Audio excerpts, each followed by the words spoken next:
Zekthara stood at attention in the command chamber of the hegemony warship. The walls around him glowed with a soft blue light, and screens showed images of a small planet covered in blue and green. Earth, they called it. Another world ready for conquest. Commander Veltar walked slowly around the holographic display of the planet. His armor clinked with each step. The old warrior had conquered 17 worlds in his lifetime. This would be his 18th. This mission is simple, Veltar said, his voice deep and commanding. The species on this world calls themselves humans. They are weak. They live only 60 to 80 of their years. Their technology is primitive. They still use chemical weapons and metal projectiles. Zekthara nodded. He had studied the reports. Humans seemed no different from the dozens of other species the hegemony had conquered. Weak bodies, short lives, simple minds. The pattern was always the same. Your unit will land here. Veltar pointed to a section of the planet. The humans call this region the Eastern Front. Intelligence reports show they are fighting among themselves. A perfect opportunity. The display zoomed in to show burning cities and moving armies. Humans killing other humans. Zekthara had seen this before.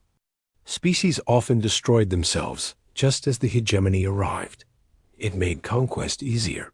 While they waste their strength fighting each other, you will observe their military capabilities, Veltar continued. Learn their weapons. Study their tactics. When the main fleet arrives in 10 solar cycles, we will know exactly how to crush them. Zekthara looked at the other warriors in his unit. There were only 5 of them. 5 warriors to study an entire planet's military. It showed how little threat the hegemony believed humans posed. What if they detect us, Commander? Asked Crick's volume. The youngest member of the unit. Veltar laughed, a harsh sound that echoed in the chamber. Detect you? These creatures cannot even see beyond their own visible light spectrum. Your cloaking devices will make you invisible to their primitive sensors. Even if they somehow notice you, what could they do? Their weapons cannot pierce hegemony armor. The briefing continued for another hour. Zekthara learned about human governance, their religions, their languages. Everything pointed to the same conclusion.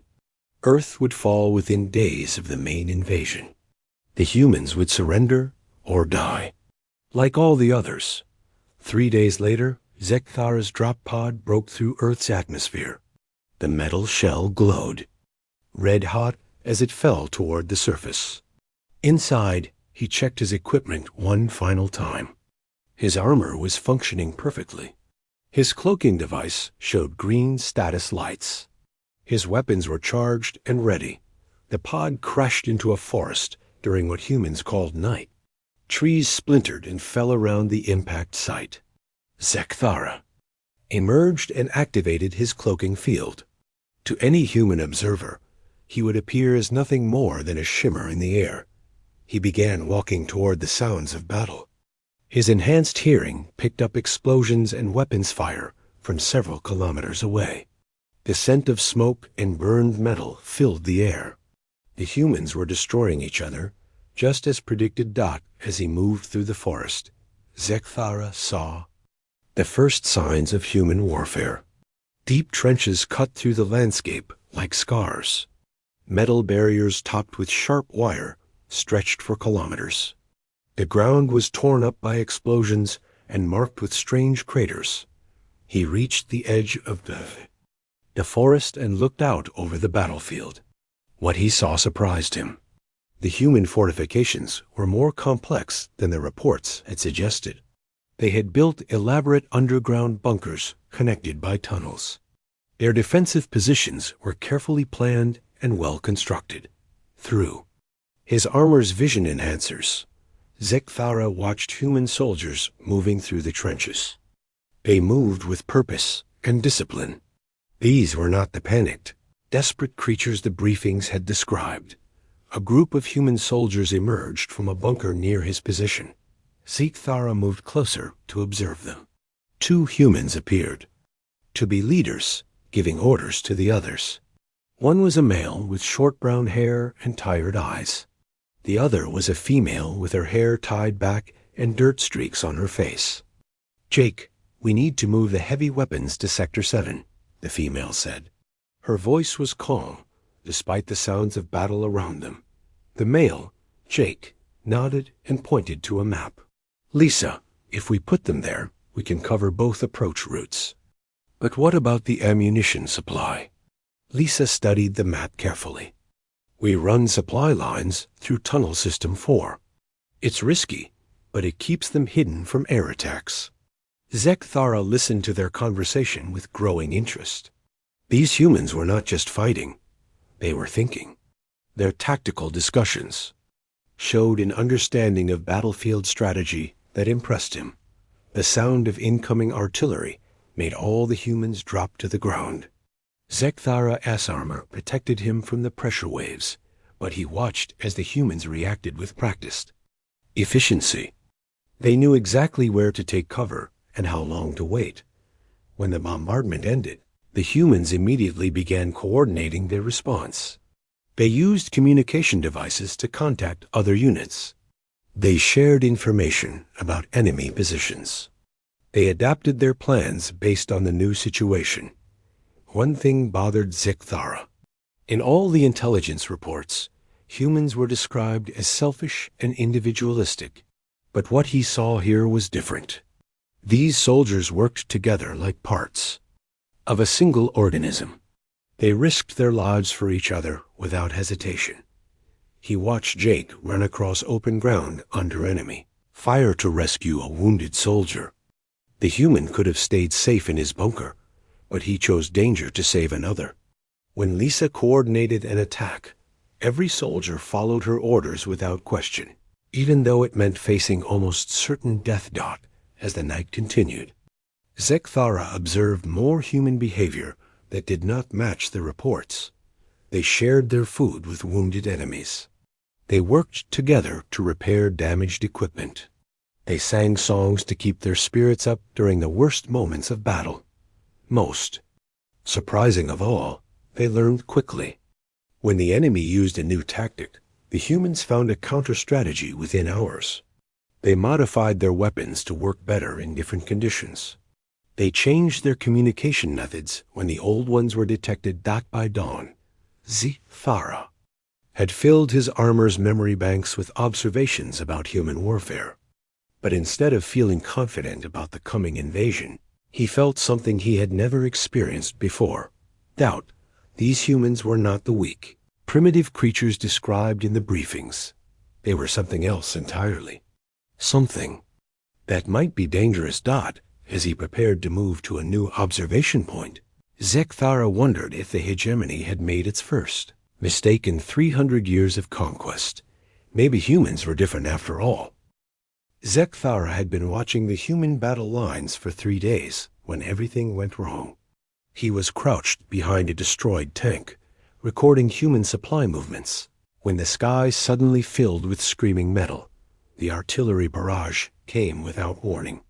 Shells exploded all around his position, throwing dirt and debris everywhere. His cloaking device sparked and failed as shrapnel tore through its power coupling. For the first time in his military career, Zekthara was exposed and vulnerable. On an enemy world, he tried to repair the device, but another explosion knocked him backward. Pain shot through his left arm, where a piece of hot metal had cut through his armor. Green blood leaked from the wound, staining the dirt beneath him. When the bombardment finally stopped, Zekthara heard human voices approaching his position. He reached for his weapon, but stopped when he realized his situation. He was injured, his cloaking was broken, and he was surrounded. Fighting would only get him killed. 2 human soldiers appeared around the edge of the destroyed tank. They moved carefully, weapons ready, but they did not fire immediately. The first was a tall male with gray hair and tired eyes. The second was a female with brown skin and quick, intelligent movements. Both humans stopped when they saw Zekthara. Their eyes widened with shock. but neither panicked. The male raised his hand to signal the female to hold her fire. "What in a hell is that?" the female whispered. The male stepped closer, studying Zekthara with curious eyes. "I don't know, Amy, but it's bleeding, and it's not shooting at us." Zekthara understood their words. The hegemony had studied human languages for months before the mission. He watched as more humans arrived. They formed a circle around him, but kept their weapons lowered. "Captain Tucker, what are your orders?" one of the soldiers asked. The gray-haired male, apparently Captain Ben Tucker, knelt down near Zekthara. He moved slowly, keeping his hands visible. "First thing, we call for medical support. Second, we try to communicate." Tucker pointed to himself and spoke clearly. "Ben, I am Ben." Then he pointed to Zekthara and raised his eyebrows in question. Zekthara considered staying silent, but his tactical training took over. Communication might provide valuable intelligence about human intentions. "Zekthara," he said, his voice rough through the translation device in his armor. The humans looked amazed that he could speak. Tucker smiled, which Zekthara knew was a human expression of friendliness. "Zekthara, good. Where are you from?" Before Zekthara could decide how to answer, another human arrived. This one was smaller than the others, carrying a bag marked with a red cross symbol. Her hair was pulled back, and her hands moved with practiced efficiency. "I'm Dr. Helen Price," she said, kneeling beside Zekthara. "I'm going to look at your injuries." Zekthara tensed as she approached. In hegemony culture, enemies were killed or imprisoned, not healed. But Dr. Price ignored his reaction and began examining his wounded arm with gentle fingers. "The bleeding isn't too bad," she said to Tucker, "but I've never seen anything like this before. His blood is green, and his skin feels different. I think he might be from another planet." Tucker nodded thoughtfully. "That would explain a lot. A strange metal we found, the unusual energy readings our equipment has been picking up." Sergeant Amy Foster, who had been watching the surrounding area, spoke up. "Captain, we need to report this immediately. If there's one alien, there might be others." "Agreed," Tucker said. He pulled out a communication device. "Command, this is Tucker. We have a situation that requires immediate attention. We've made contact with what appears to be an extraterrestrial being." The voice that answered was filled with disbelief. "Say again, Captain?" "I repeat, we have made first contact with an alien being. It's injured and appears to be cooperative. Request immediate orders." While Tucker talked to his commanders, Dr. Price continued treating Zekthara's wounds. She worked quietly and efficiently, using strange human tools and medicines. The pain in his arm began to fade. "Why are you helping me?" Zekthara asked her. Dr. Price looked up from her work. "Because you're hurt, and it's my job to help hurt people. It doesn't matter what planet you're from." This answer confused Zekthara greatly. In hegemony society, medical care was reserved for allies and useful prisoners. Enemies were left to die. But this human was healing him simply because he was injured. More humans began arriving at the scene. Word of the alien contact was spreading quickly through their communication networks. But instead of panic, Zekthara observed organized curiosity. A human wearing different insignia approached. Tucker saluted him, indicating higher rank. "General Davis, sir." "This is the alien," I reported. General Paul Davis looked down at Zekthara with sharp, evaluating eyes. "Has it said anything about why it's here?" "Not yet, sir. We're still establishing basic communication." Davis nodded and knelt beside Zekthara. His voice was firm, but not threatening. "My name is Paul Davis. I'm a military leader. Are there others like you nearby?" Zekthara hesitated. Revealing information about his mission would violate every protocol. But his situation was already beyond any scenario the hegemony had prepared him for. "I am alone," he said finally. Davis studied his face, apparently trying to determine if he was telling the truth. "Why are you here? Are you exploring? Trading? Are you lost?" Before Zekthara could answer, another communication device began making urgent sounds. A soldier handed it to Davis, who listened with growing seriousness. "Understood? We're moving in now." Davis stood and addressed Tucker. "Captain, new orders. From the President. We're taking our guest to a secure facility for more detailed communication. The entire situation has been classified at the highest level." As the humans prepared to move him, Zekthara noticed something that chilled him to his core. These creatures were not just curious about his presence. They were already adapting to it. He heard soldiers talking about securing the area where his pod had landed. Others discussed analyzing any equipment he might have left behind. Medical personnel were taking samples of his blood for study. Within hours of his discovery, the humans had created protocols for handling alien contact. They worked together with frightening efficiency, sharing information and resources across their military structure. Dr. Price finished bandaging his arm and helped him stand. "Can you walk?" Zekthara nodded and took a few careful steps. His legs worked fine, but his mind was reeling. Everything he had observed about human behavior was wrong according to hegemony intelligence. As they prepared to transport him, Zekthara overheard a conversation between Davis and another officer. "Sir, should we inform our allies about this?" "Development? Already in progress. Every major nation is being briefed within the hour. If there's one alien, there are probably more coming." The words sent fear through Zekthara's body. The humans were not treating his presence as an isolated incident. They were preparing for something bigger, something like an invasion. The secure facility where humans took Zekthara was underground, built deep beneath a mountain. He sat in a room with white walls and bright lights, speaking with a woman named Linda Hayes. She wore formal clothes and spoke with authority that made even the generals listen carefully. "I am the President of the United States," she had explained when they first met. "I speak for my people in important matters. And this is very important." For 2 days, Zekthara had answered their questions.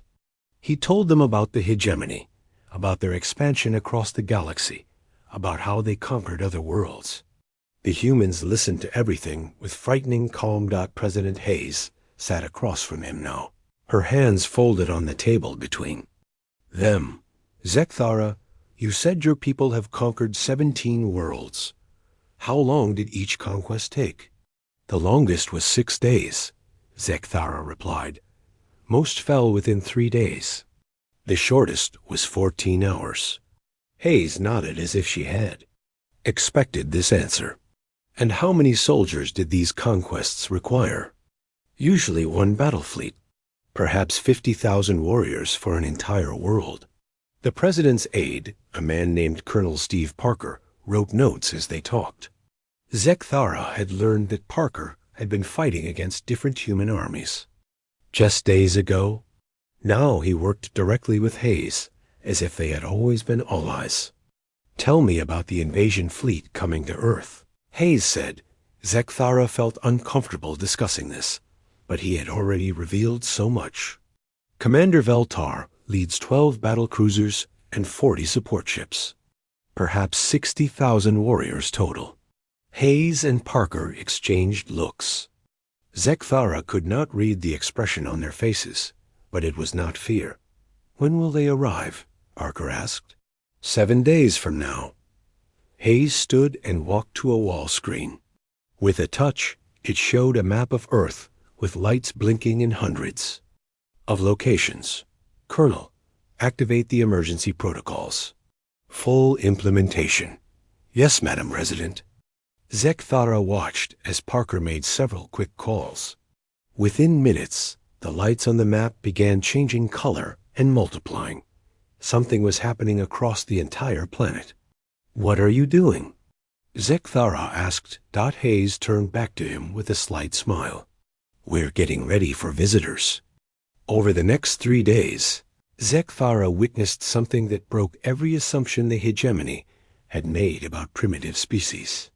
Through the facility's monitors, he watched as humanity transformed itself. Countries that had been at war with each other for decades suddenly stopped fighting. The Eastern Front, where Zekthara had first observed human warfare, became quiet as both sides redirected their armies toward a new purpose. Major Kate Miller, a human officer who had been fighting against Colonel Parker's forces just a week ago, now worked alongside him in the same command center. They shared tactical information and coordinated strategies as if they had trained together for years. How is this possible? Zekthara asked Dr. Helen Price, who visited him daily to check his healing wounds. "Your species was destroying itself. Now you work together." Dr. Price sat down beside him. "We humans have a saying, 'The enemy of my enemy is my friend.' When we learned about your people's invasion, everything else became less important." Through the monitors, Zekthara watched as human technology advanced at an impossible speed. Teams of scientists led by Dr. Rick Stone had taken apart his damaged equipment and were somehow understanding it. Within 2 days, they had built crude copies of his weapons. Commander Andy Clark, a human naval officer, coordinated with Air Force personnel to modify their aircraft. They were installing alien technology into human machines, creating hybrid weapons that should not have been possible. The most disturbing development was how quickly humans shared information. Every discovery made in one laboratory was immediately transmitted to facilities around the world. The same breakthrough that happened in America was being implemented in Europe, Asia, and Africa within hours. Zekthara realized that humanity had something the hegemony had never encountered in 3 centuries of conquest. They had the ability to unite completely while still maintaining their individual creativity and innovation. On the 4th day, Admiral Roy Jenkins arrived at the facility. He was an older human with scars on his face and eyes that had seen many battles.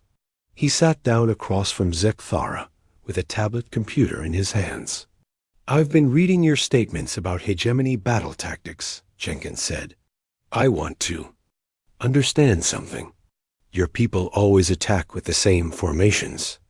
"Yes, the tactics have proven successful on 17 worlds." Jenkins nodded.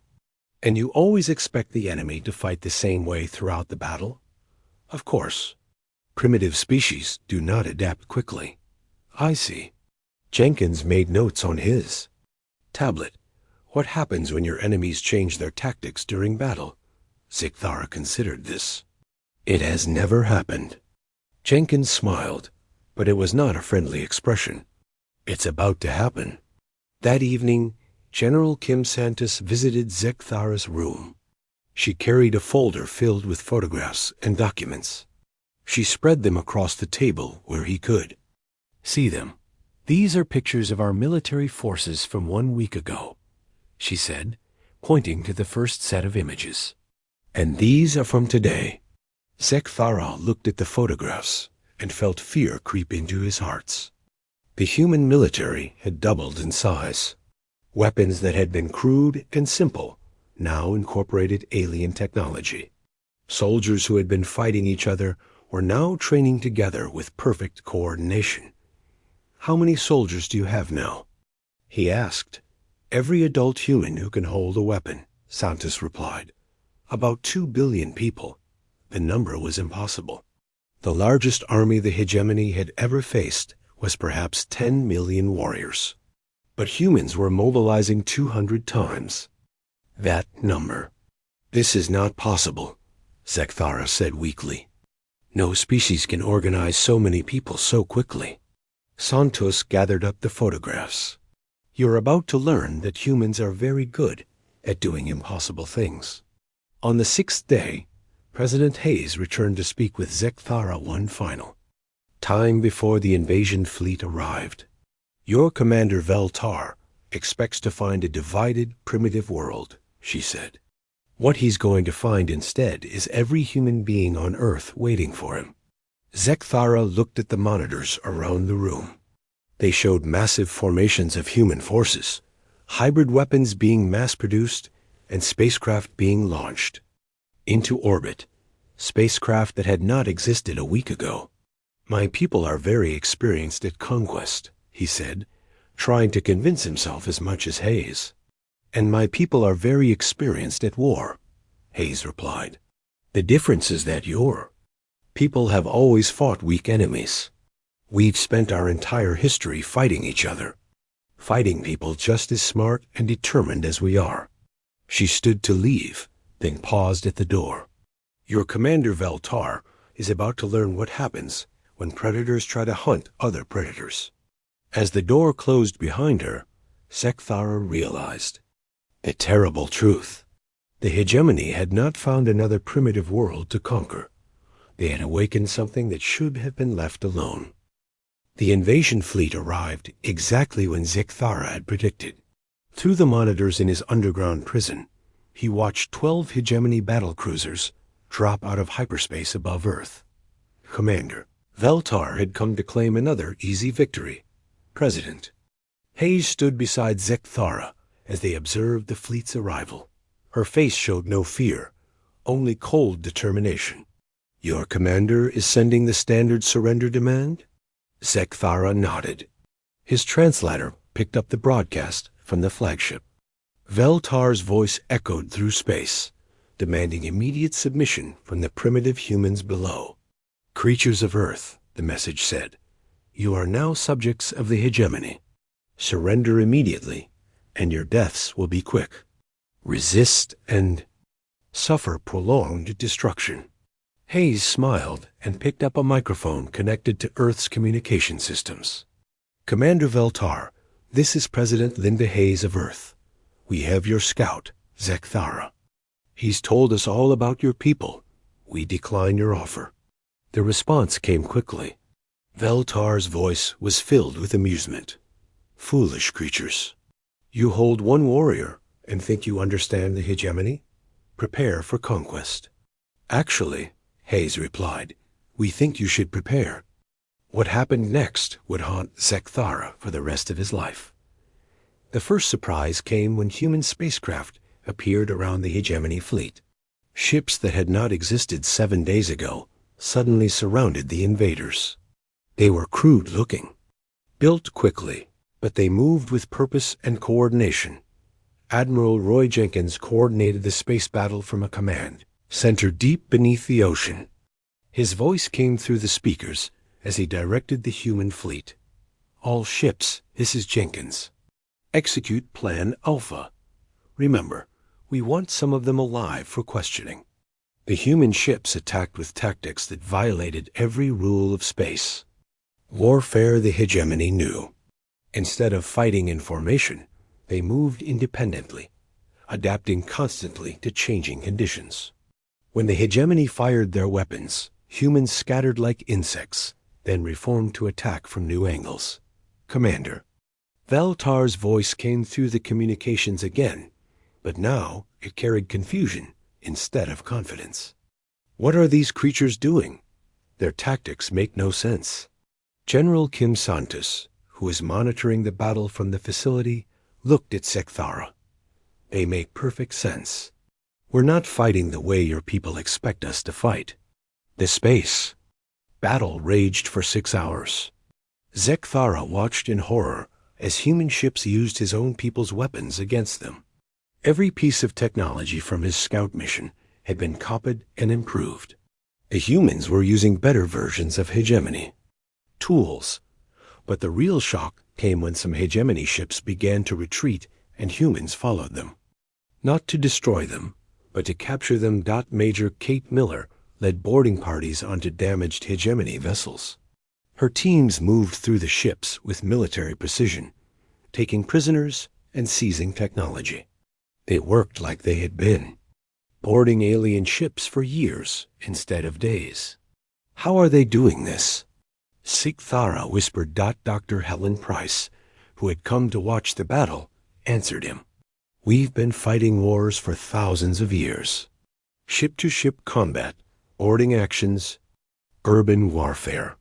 This is just a larger version of what we already know how to do.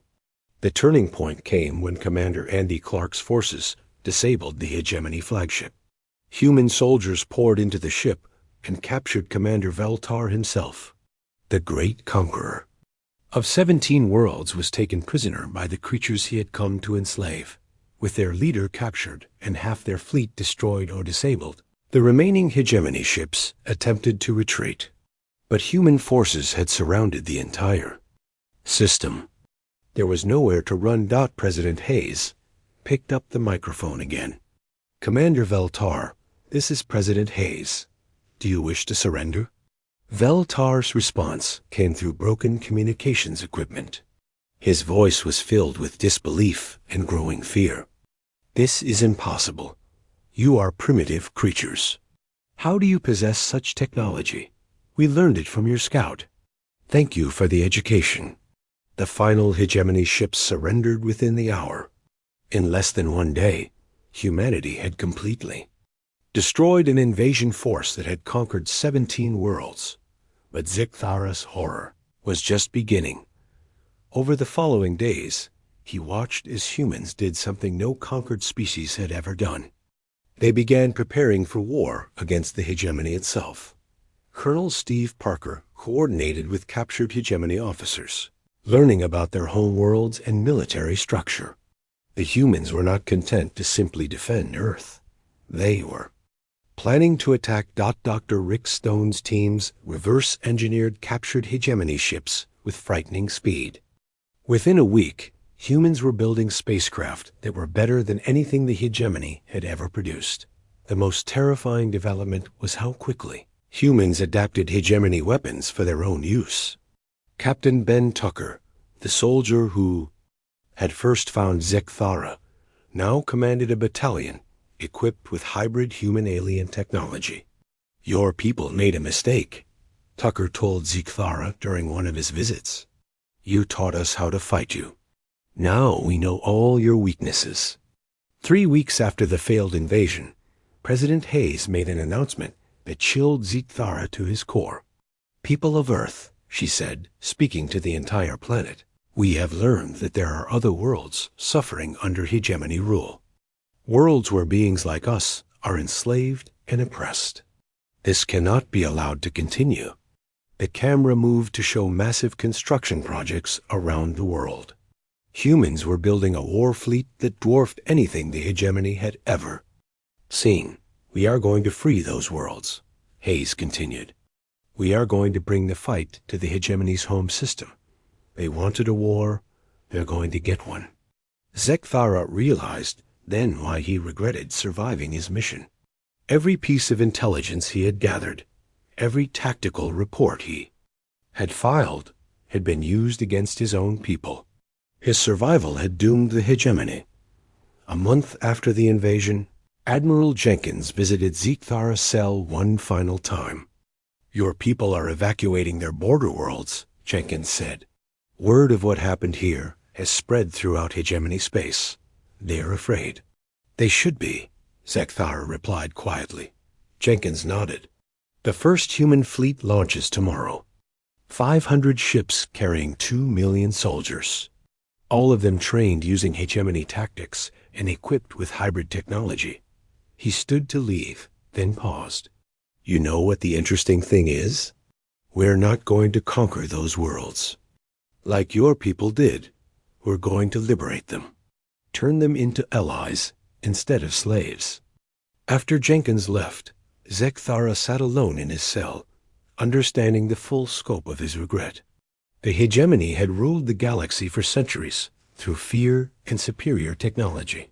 But they had never faced an enemy that could learn, adapt, and improve. They had awakened humanity, and humanity was coming for them. Through his small window, Sigthara could see human ships launching into space, carrying soldiers who sang as they prepared for war. They were not afraid. They were eager. The age of easy conquest was over. The hegemony had taught their greatest enemy everything they needed to know to fight back Dot, and now the hunters had become the hunted.